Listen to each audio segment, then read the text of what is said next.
Number 2 is a proper bedtime routine. So kind of on the flip side, we talked about a morning routine, also want to work on a bedtime routine. And if one or the other is easier for you to implement, then I would encourage you just to focus on one, because even having a better morning routine is going to help you over time develop a better bedtime routine and vice versa. So whichever one feels more accessible for you, start there. But some ways that you can work on developing that proper bedtime routine that really does support your hormone health. No screens 60 to 90 minutes before bed. Wow. This is one that I have to include this in here, but this is probably the one I personally struggle with the most. Just, it's hard when we often work until 7, 8 o'clock at night. And then, I'm not so much on this, but, one of us here, I'm not going to name names, does like to then scroll Instagram Reels for another hour or so.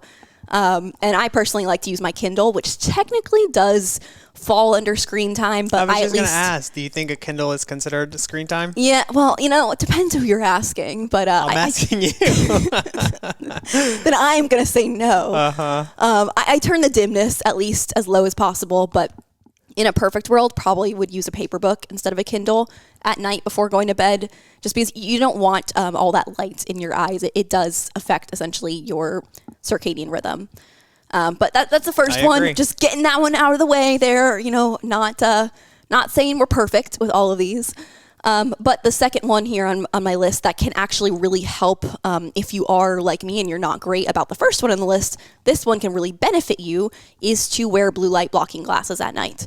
That can really, really help if you are prone to some screen time. It can be very beneficial. At night, I also encourage a nice hot shower before bed, and before even taking that shower, dry brush.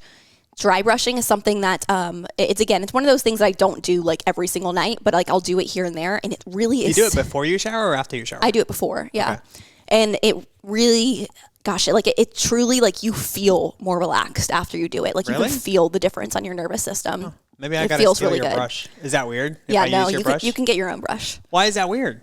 Because I don't want all of your dead skin cells rubbing onto mine.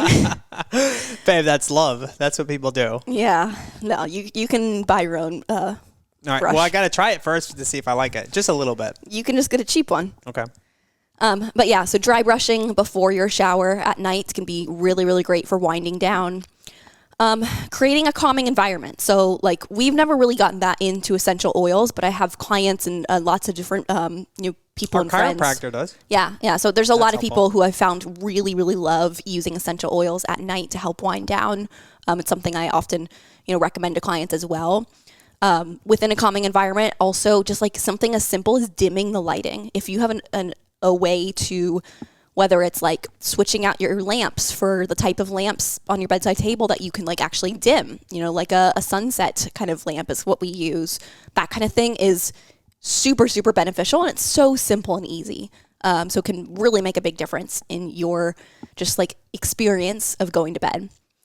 I also encourage something to help you wind down at night. So that could be some breath work, that could be some journaling, some meditation, some reading if it helps you wind down. Whatever kind of you know yourself best. Whatever helps you calm down at night helps really calm your brain. Really lean into that. And then to help you wind down as well, some chamomile tea and or some magnesium. So either can really help with just again, helping you calm down at night and help you get prepared for that deep sleep. And then, just overall when it comes to a proper bedtime routine, some way of kind of monitoring and tracking the quality of your sleep is really, really helpful, because you might be, tracking maybe the hours that you're in bed and kind of monitoring that and being I'm doing great with my sleep, but yet you still don't feel very rested.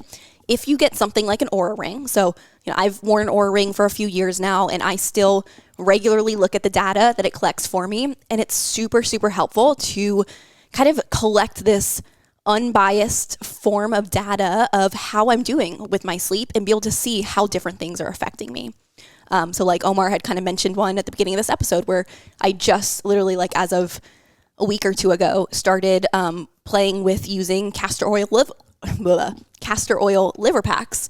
And I honestly, it's too soon to say if I feel like it's going to be like the miracle thing that people kind of say that it is, but essentially it's meant to help with detoxification overnight. And, it's said to, like, if you consistently use it, you'll notice yourself being like less puffy, having better bowel movements. Like, it can really have a lot of benefits, which ultimately would be, the downstream benefits of improving your detoxification. But yeah, that's another thing that you can add into your bedtime routine as well.